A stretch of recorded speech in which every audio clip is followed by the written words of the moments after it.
Okay, let's go ahead and get started today.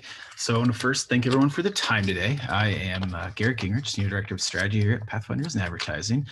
Today we'll be sharing our follow-up to keys to getting on retail shelves with keys to getting off retail shelves today, and 12 key really marketing tactics that grocery and CPG brands can't ignore and why. So while this could be an all-day seminar, we've done our best to condense this down to a quick 45-minute presentation with a little time at the end for Q&A to get you out of there for lunch. So a few housekeeping items. This will be made available on demand after the presentation, as well as a downloadable PDF. So you'll get an email once that's ready and be able to take any of those resources with you.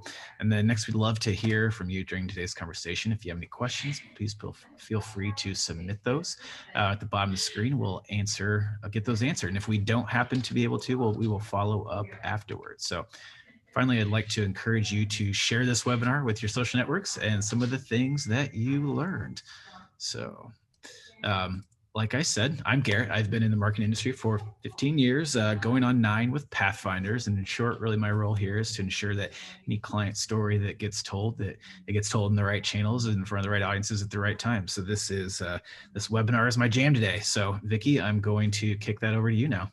Perfect. Thanks, Garrett. So this is our 6th webinar in our series, and we're really excited about part 2 in our discussion today.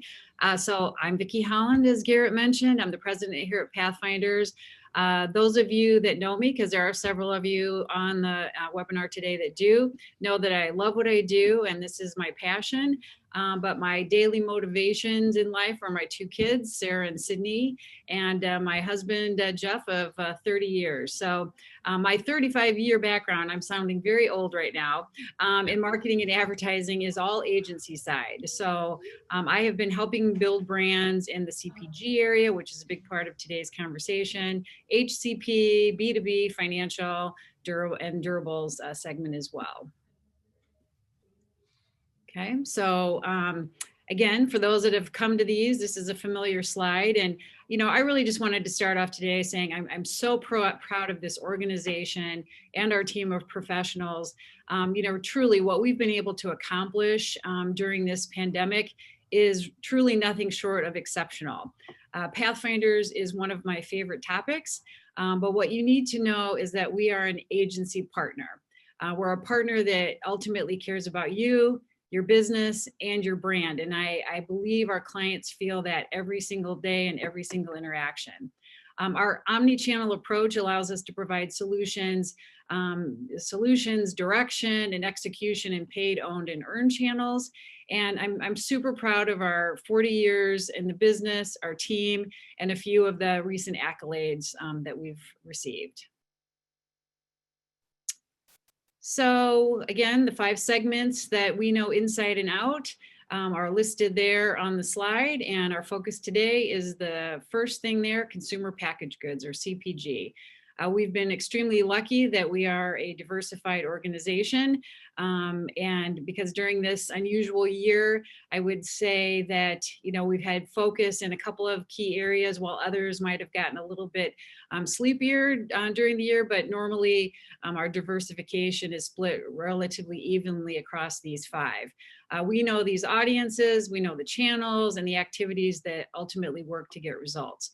And we help partners from startups all the way to Fortune 500 companies. So the map. We're located in Mishawaka, Indiana. We're 90 miles east of Chicago, about 140 miles north of Indy. And the home of the undefeated Fighting Irish is right down the street from us. So a little context there. Our partnerships continue to take us where our clients need us. We now have a new client in Kentucky, so we're going to need to fill that in to add to our list of CPG clients. We're now working with Ale 8 One Beverage Company there. That was actually a client of ours at another company who went to Ale 8 and gave us a call, and we're starting to work there. Kind of a common thread and common story here at Pathfinders. Our longevity and success are because I believe we are smart, scrappy, and strategic.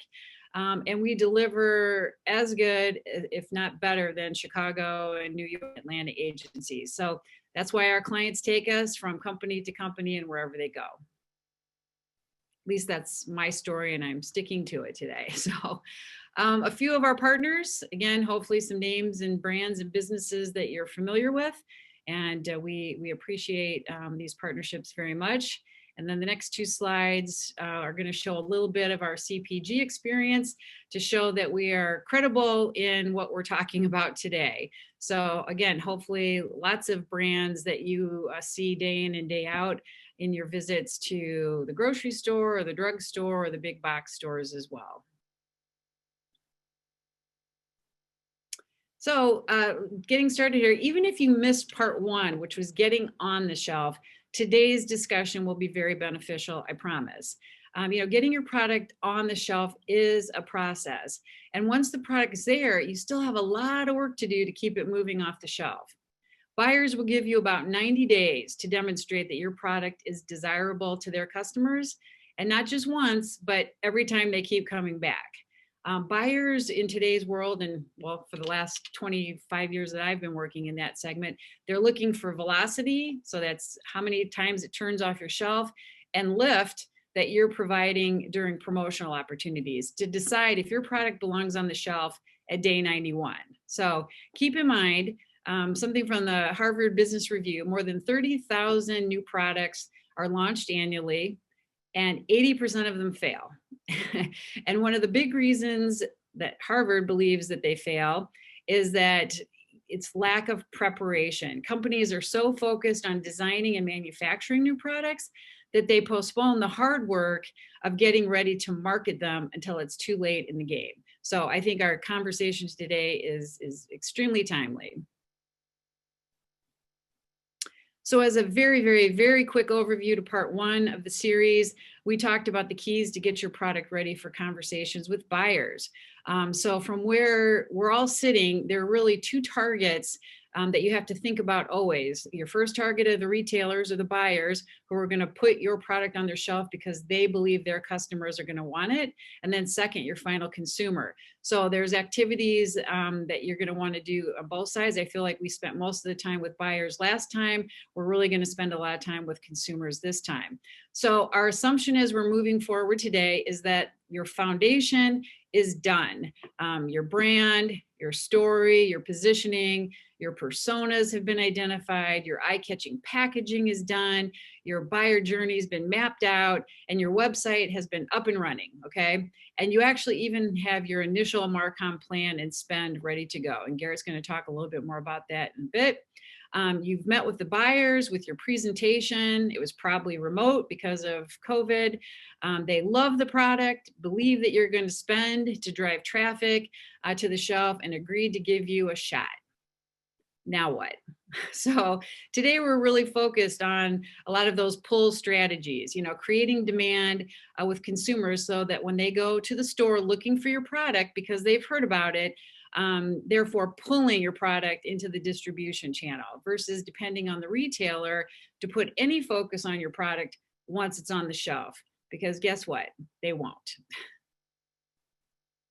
So today, getting off the shelf. We're talking about building upon that foundation and take that consumer journey and ensure your story is heard and your product gets into the hands of the right consumers. Garrett's going to take this and he's going to share a lot of great information. But as you're listening, please, please, please don't panic. We are not saying every brand must do everything that we're going to be talking about today, but there should be an omni-channel mindset so that you hit the consumer at various points in their buying journey. So another thing to keep in mind as you're thinking about your product and your launch is you can launch regionally, you can do test and learn opportunities. All of those kinds of things can get done before you launch nationally. And oftentimes with limited budgets and resources, those are things to consider as well. But with that, Garrett, take it away. All right, thank you. So You're welcome. when we talk about promotion, one of those 4 P's of marketing, let's first start level set ourselves with looking at our traditional path to purchase and maybe reimagine it, how we think about it just a bit, because this path isn't as linear as it may look on this screen. It's a little more complicated. It's a little more messy, and probably looks something a little bit more like this. And it's anything but that straight line from your ad or your website to their shopping cart. And there's a lot that goes into this buyer's journeys before they're ready to make that purchase. And again, it can be messy. So this is why that omni-channel approach that Vicki just talked about, meaning offline, online, and everywhere in between, is how I would define that. To your marketing really is the most effective way to ultimately get your product off the shelf. But just accepting that it's messy and it's hard and complicated really isn't good enough. So we do have to make sense of it somehow. So which is why we like to use this really overly simplified approach, where we start to bucket things down into that pre-shop phase, the shopping phase, and the post-shop phase. And this will really be the thread that we pull through our presentation today.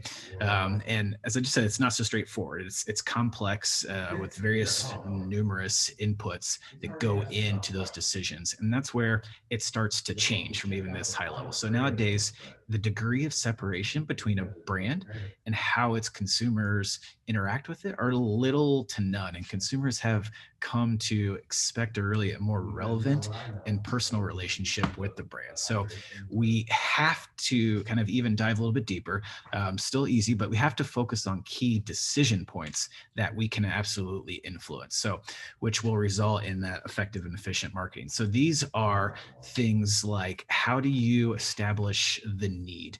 What info do you need to provide to a consumer while they're researching and vetting you against other options, because that's what you do. We can't be blind to that. How easy do you make it to find where to purchase your product?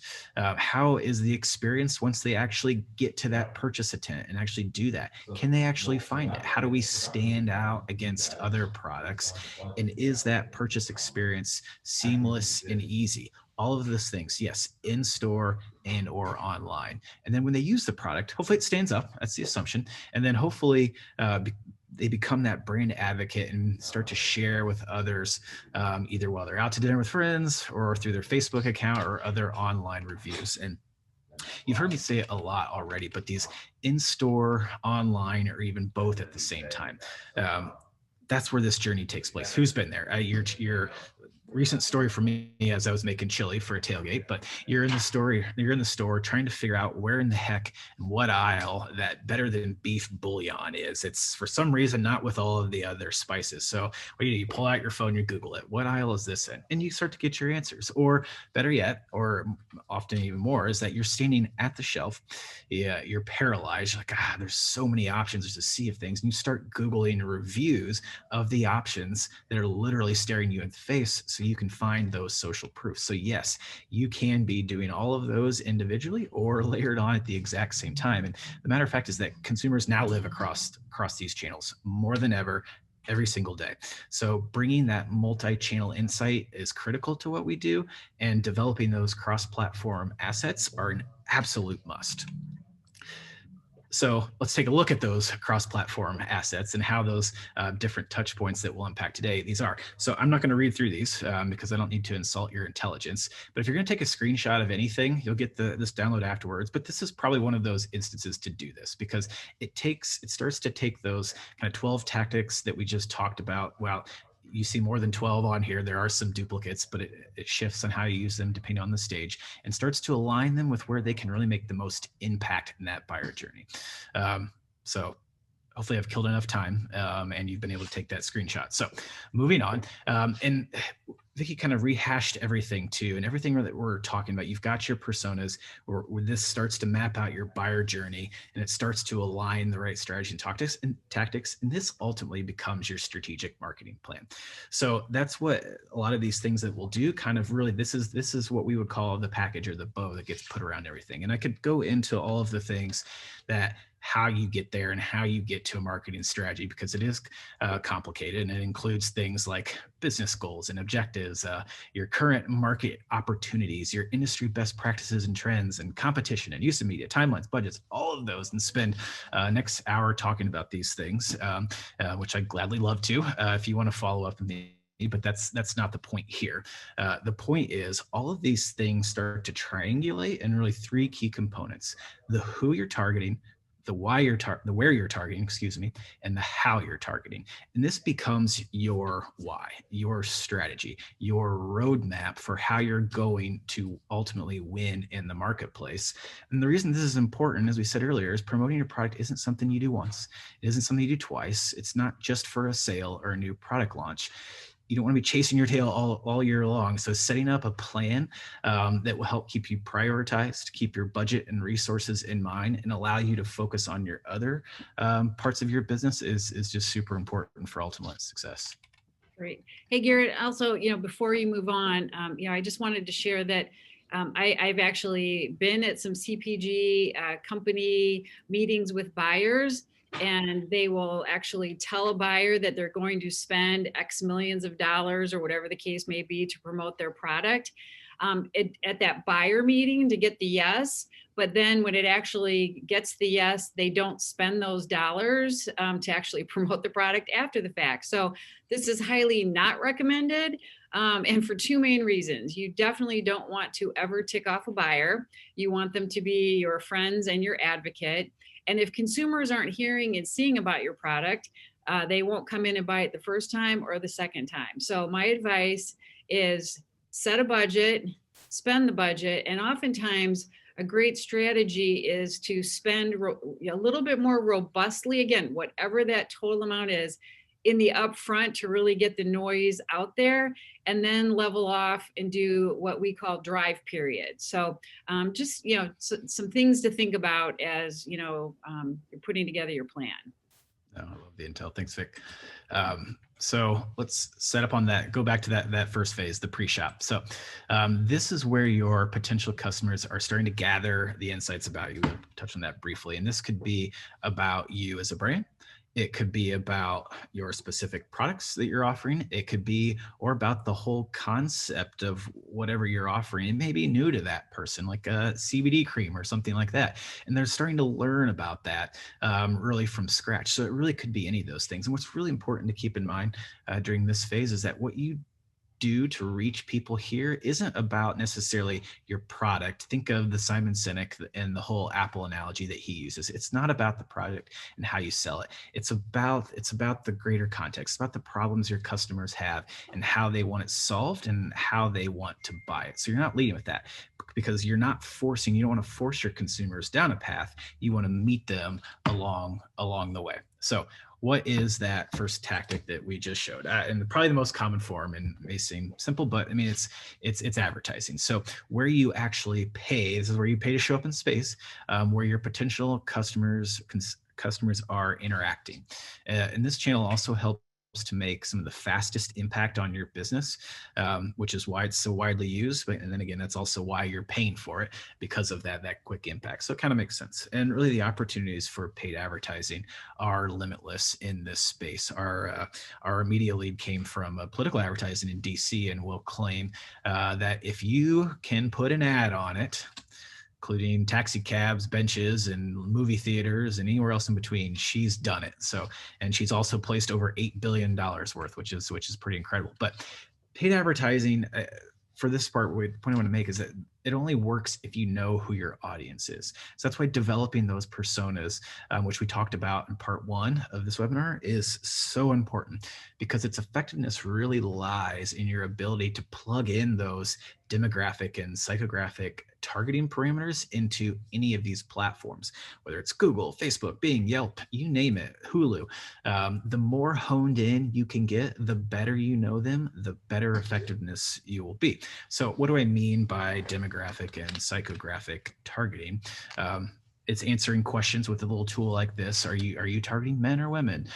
By the way, for the CPG space, according to a recent survey, moms make up 2/3 of household decisions on CPG products. 2/3, which is actually down slightly from 80% in the past. So men are starting to climb, but it's worth noting as you're working through some of these things. But Also, what is the household income that you're looking at? What cities or even down to the zip codes do you want to reach? What news sites are they consuming and getting their points of view from? What shows are they watching? What programs and what other habits are they? What other habits or leisure activities do they do? All of these things can really condense down into a really defined targeting attributes that you can use to help with your advertising. So try a tool like this that you see on the screen, kind of give you a framework for what you can start to do to start plugging in some of those things that will help. So when it comes to advertising or that media mix, really the rest of this webinar will be touching a lot on those things that make this up. So I'll try to give you some of the quickest rundown on the key components that we can, and then start to move on. So the media mix, it's defined really as the variety of ways you will market, whether through print, online, social media, or broadcast, you name it. And to get the reach and coverage that you want to have a good mix of these so you can maximize the awareness that you're getting in front of consumers. Your digital savvy buyers your consumers might be more reached in social media or digital pay-per-click ads, but print isn't dead too, like you see. So print ads and direct mail campaigns are definitely still heavy hitters with the right consumer. And then I'd also like to, on this topic, I'd also like to challenge you to look beyond typical metrics such as reach and frequency in this space. And we get this a lot. This is a big question that we're often asked, especially in the CPG space. And that's because publication-focused media plans or advertising plans that also that have a mix of print and digital incorporated make it really difficult to understand reach and frequency. So because these traditional media placements are designed to reach as many consumers in a given universe, and that's the key word, in that given universe as possible, and that universe is defined by said publication or said news channel that you're on. Whereas the digital media is designed to reach only very specific users and no one else, which is why the world is really moving to that and breakneck speed.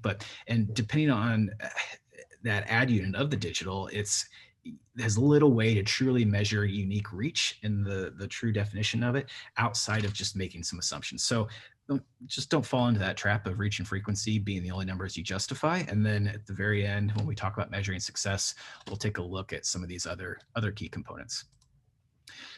So video, that was on there too. How important is video? Well, the Video Benchmark Report study estimates that roughly 86% of marketers are using video content to advertise, educate, and entertain.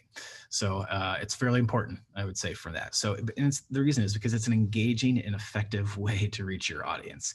And there are many options that you can do it from length and style for any production that you choose. It could be from the live action shoots that help more establish a personality of your brand or your product. It can be tutorials, how to use your product or anything like that. It can be more informational about products and reasons to believe, or it could be user-generated video or scripted testimonials, whatever it is. So let's look at a couple of good examples. They're both 30-second clips, and then we'll talk about how they were used. Now available at your local grocery retailer comes the next generation of quality and value, Our Family Foods. For more than 100 years, Our Family has offered an extensive line of products, ranging from dairy and pantry items to home goods, so you can find everyday savings wherever you look.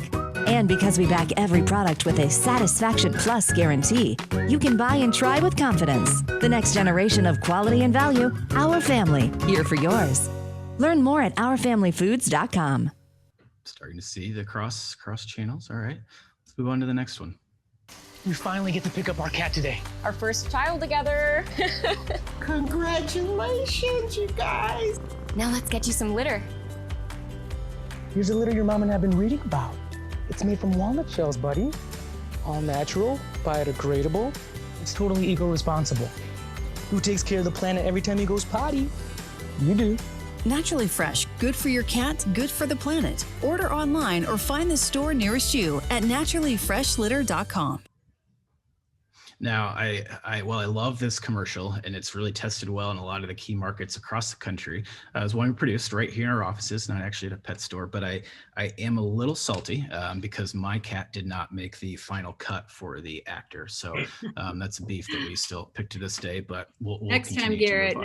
next time. Next time. So once you've got that video, though, where today's technology really starts, well, because you've got a video there, oftentimes the production and the resources that goes into it can carry a lot of weight. It can be a little more expensive. So but what the value of that comes is that you can spread that out nowadays, because where today's technology, you can really show it anywhere. It doesn't matter where it plays. You're not just limited to those broadcast airways that you were of the yesteryears. So the commercials that you actually saw were on every single one of these channels, from OTT, over the top, so Hulu, and streaming devices on your TV too, that allow you to target very specific users.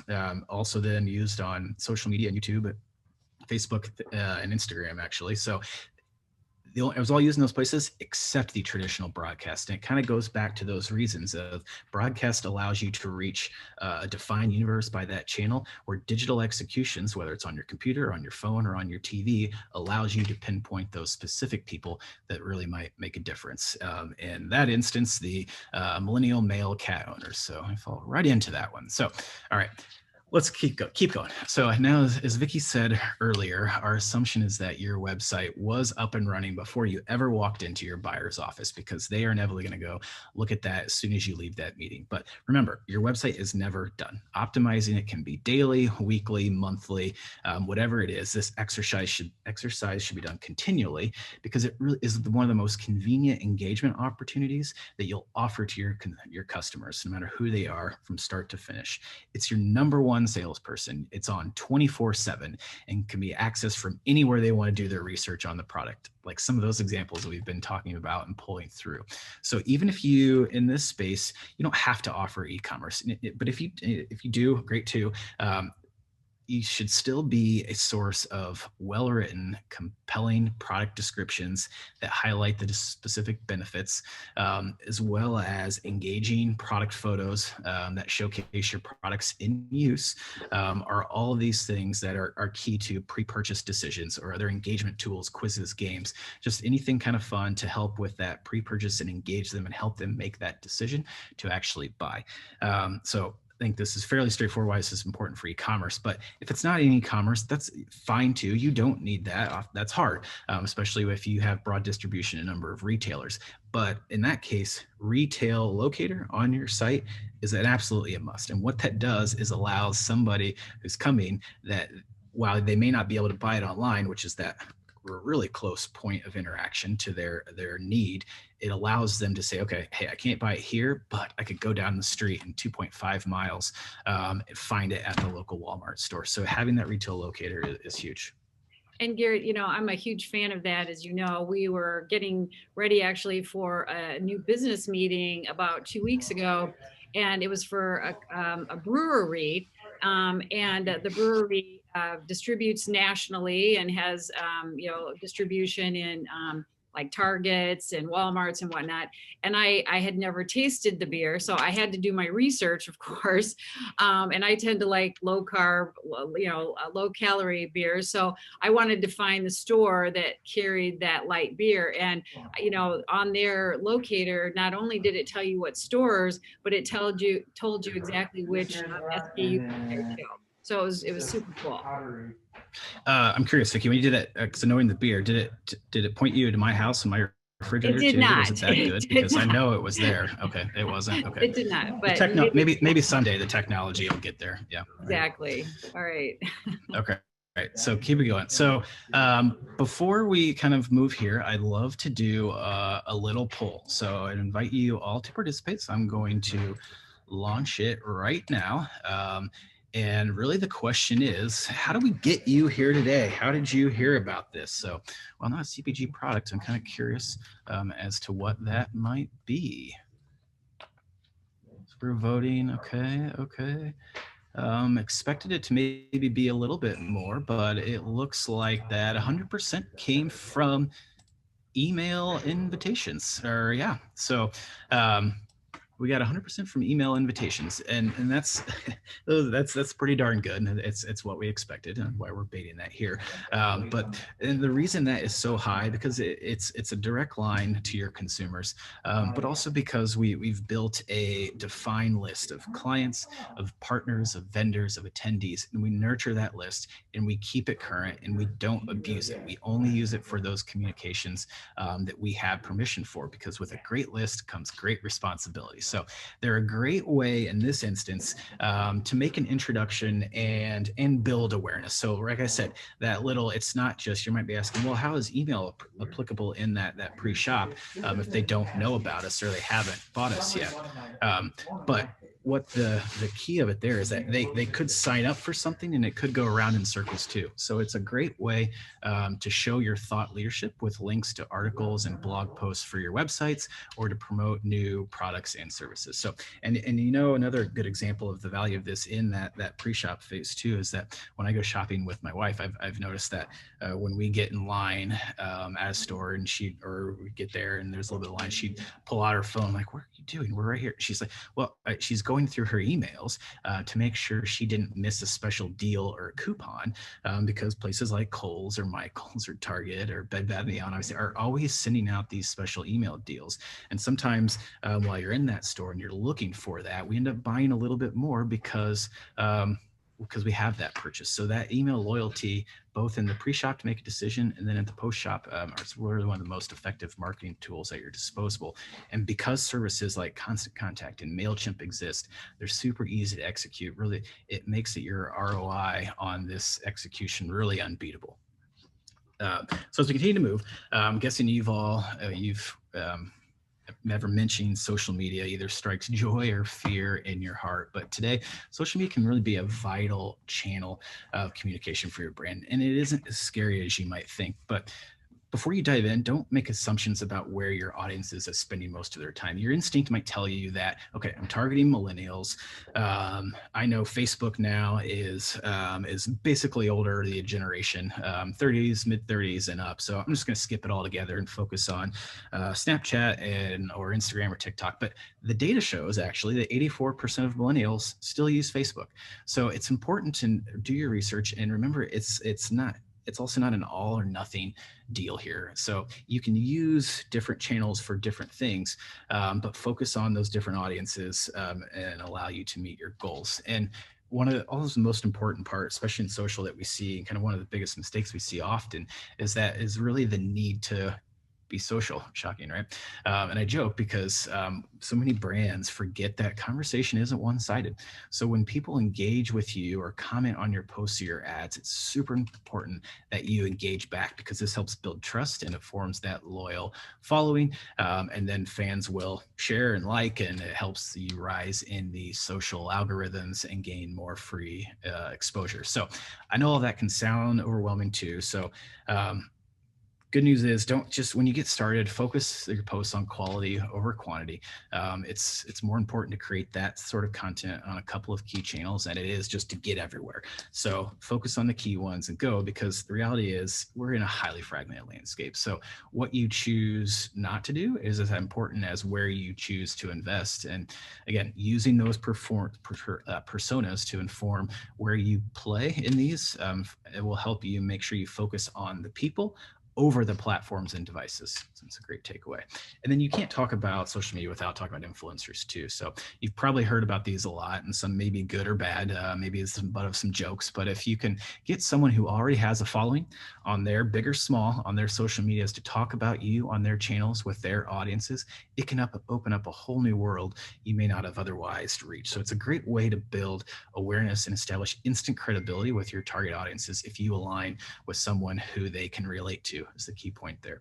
So another great value with influencers, that depending on who you're partnering with, a lot of these can be a smart and scrappy resource for you to develop some pretty high-end content, because a lot of these influencers, they've been brought up, they're native to these social channels, they're native to creating great content. Our CEO, Steve Ball, has been showing me the content his granddaughter has been creating ever since she was 6 years old, and that's great. So it's instinctual and they're great. So harnessing that is a great way to do that. So we keep going.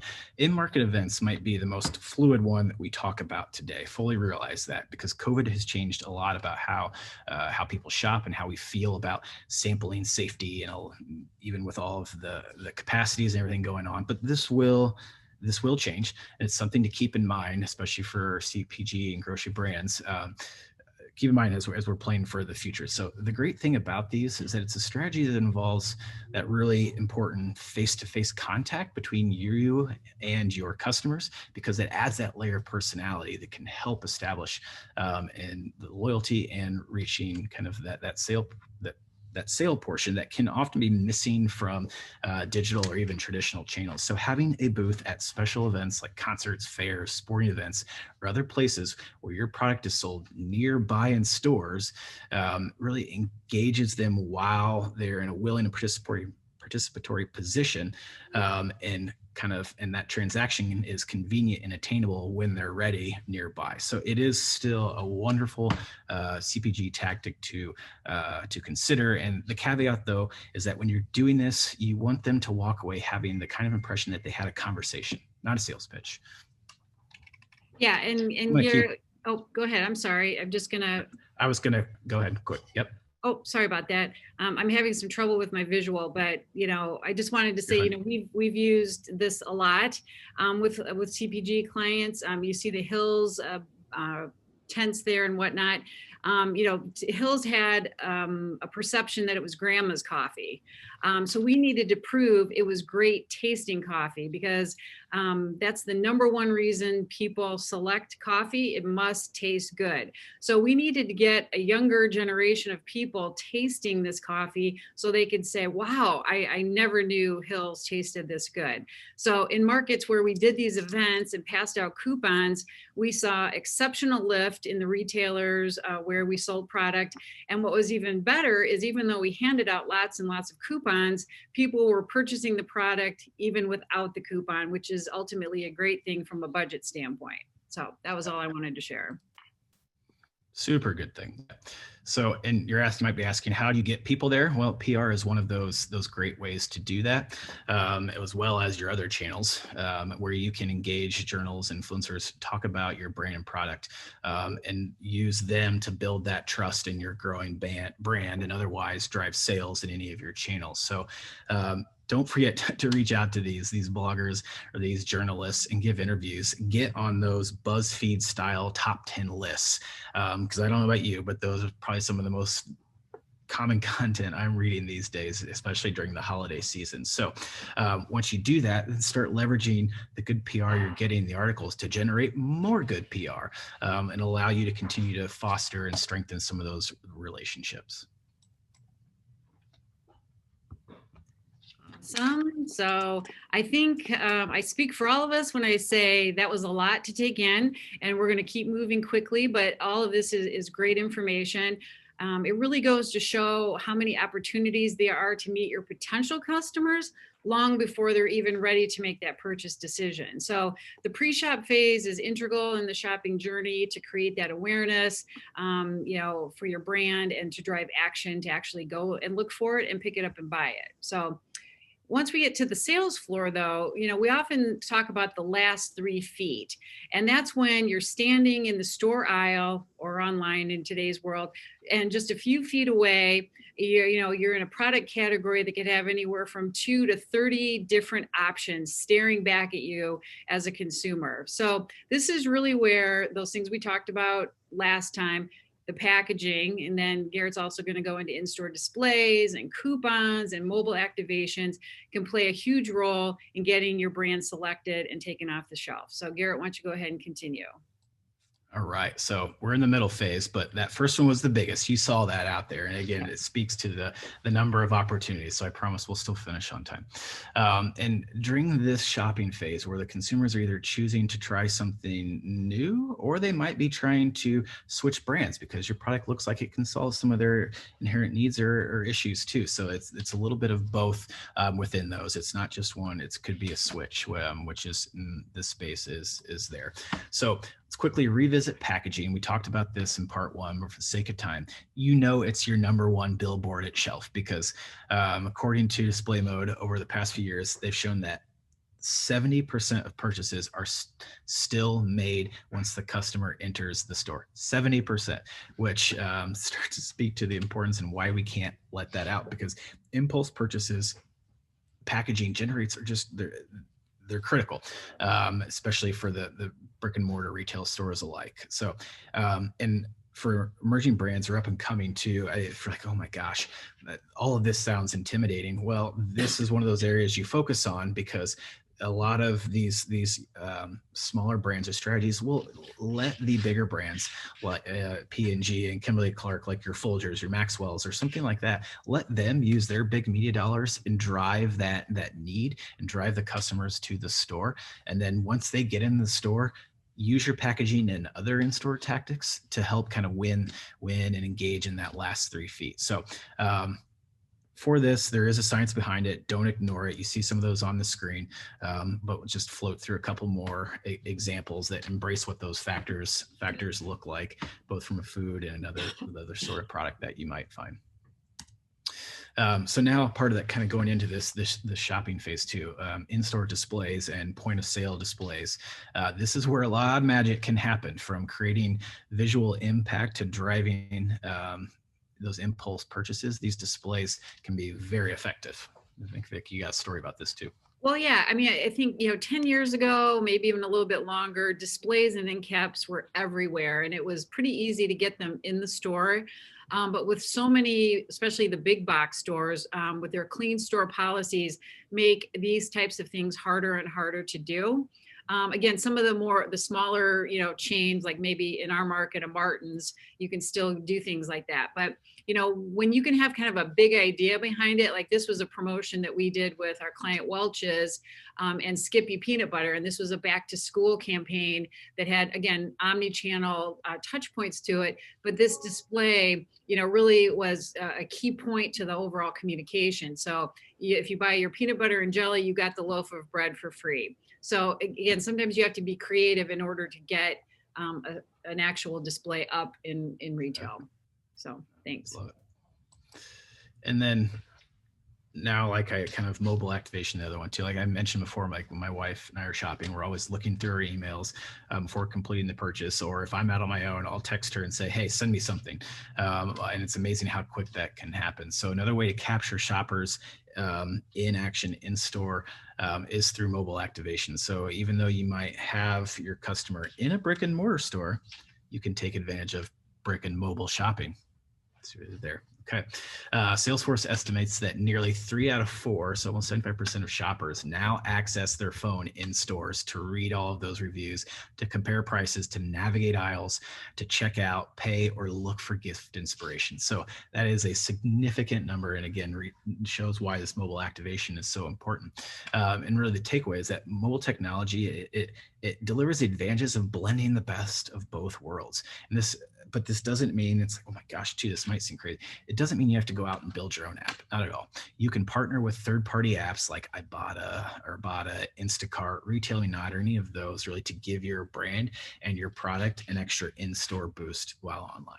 So now, if you allow me to kind of move beyond some of the mobile activation, we'll throw in coupons because that is super important too. And here's my last poll. That what I would like to do is take a little, how do you pronounce that word that I just said?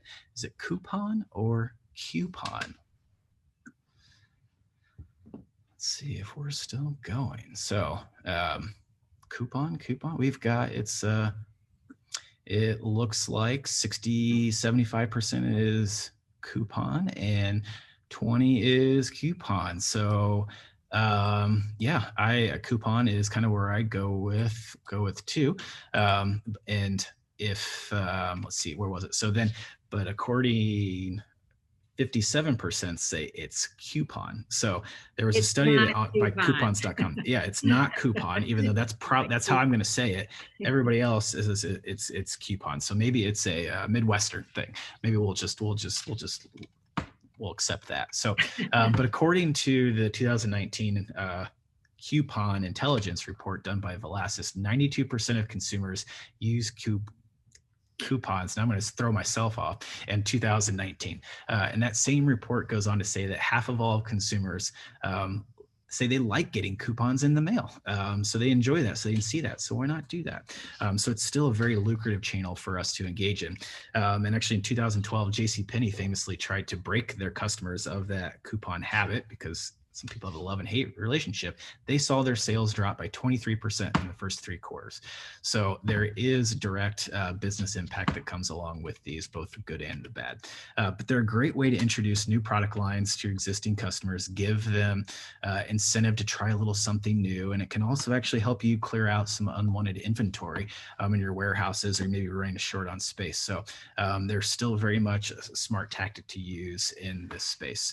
And they can be done obviously in the newspapers like this, or circulars to actually on-pack like you see here, as well as in-pack if you happen to open them up for a next purchase, or is a great way to do that, or again through direct mail. So they do it because these things work. Awesome. Okay, thanks, Garrett. Now to close out our shopping journey, and we might need to speed up just a little bit more. I want to make sure we do have time for questions. But this post-shop, what we find is that many brands lose sight of that post-shop experience. There's more work to be done if you want first-time customers to become repeat customers. So again, Harvard shows that only a very small percentage of companies spend enough money to retain customers, when all of the data points actually show towards it costs at least 5 times more expensive to go after a new customer than to retain a good customer. So you really want to pay attention to that. Your customers ultimately want a sense that you know them and that they're part of a community of like-minded people. So Garrett, can you quickly take us through how to engage with consumers after the sale, and then we'll end with metrics. Of course. So some consumers will come back simply because they like your product. You know this, it's effective, it's pleasing.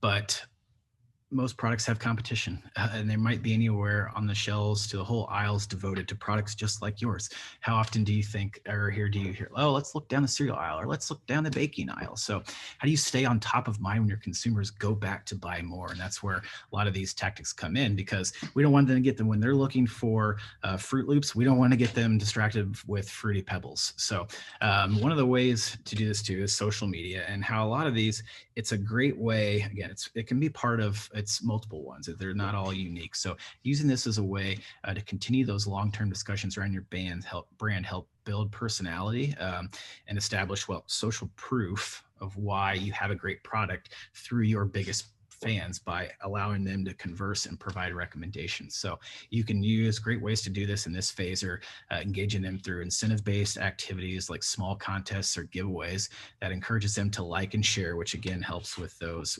algorithms. How's that for quick, Vicki?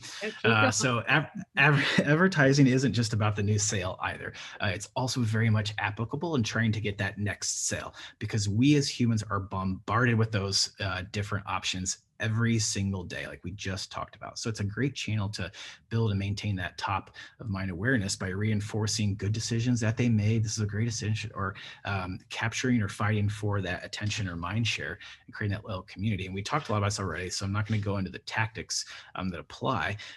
But what you do in this phase is that you need to adjust the messaging in some of those strategies. Since you're now targeting people who know you, have an experience with you, your message should change to reflect that.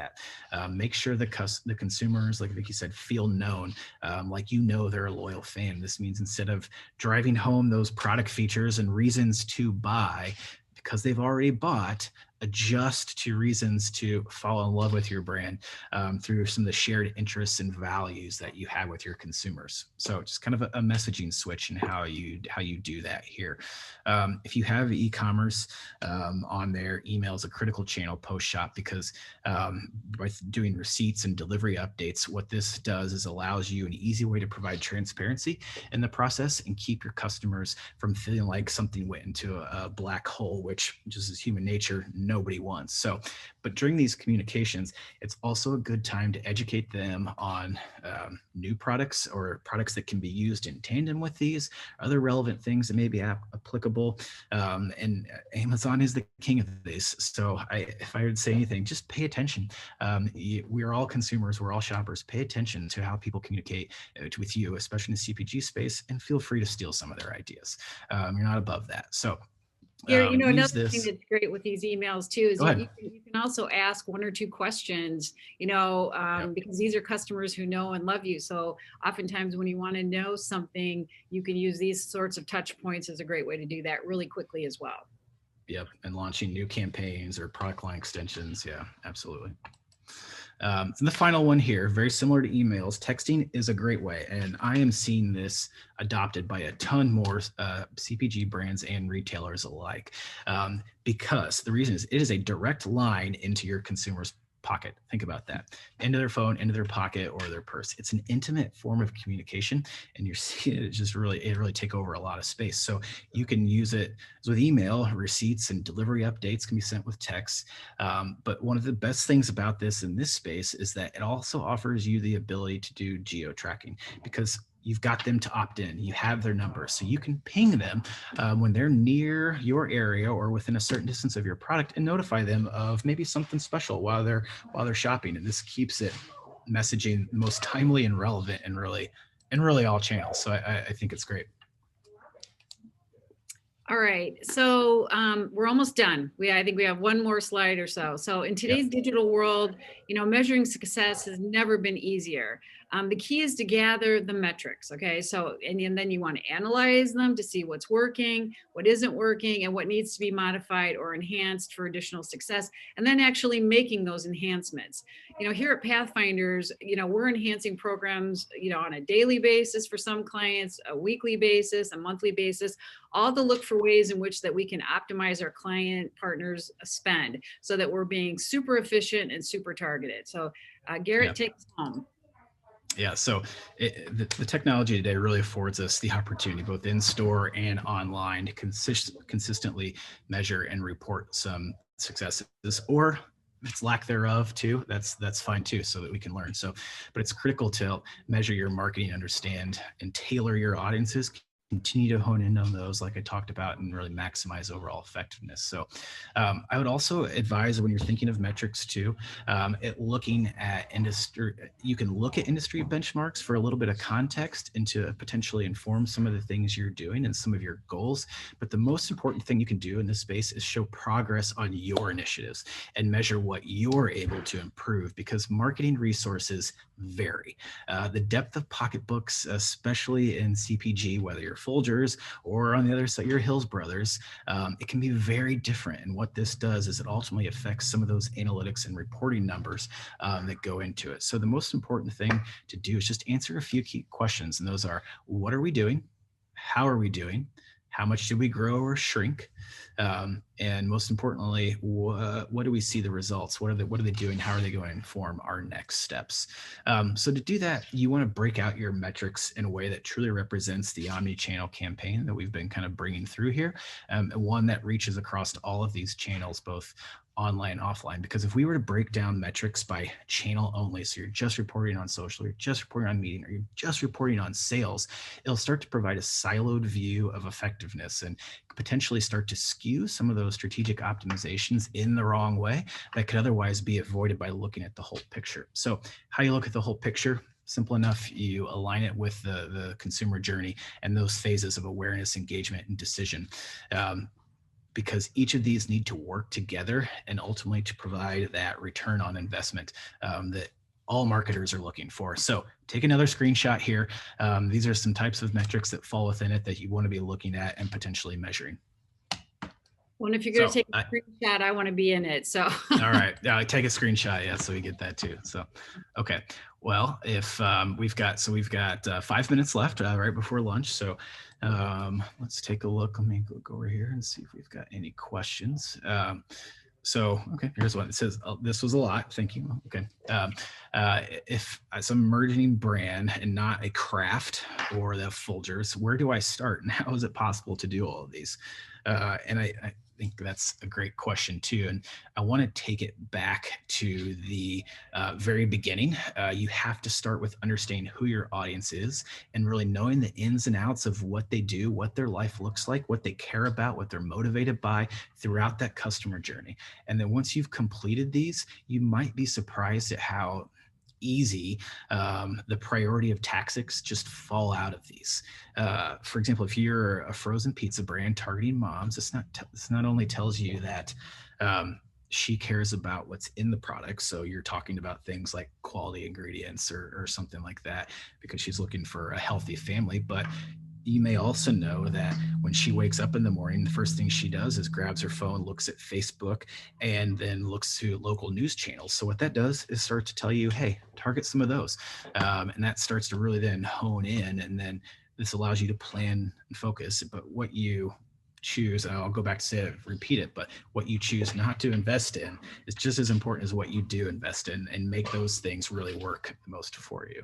So, Yeah, and like what I um, said at the beginning too, Garrett, not everyone, we shared a lot today, and it would be difficult to afford everything that we showed unless you're a P&G brand. So it all starts with the right activations based on your budget, and success will come.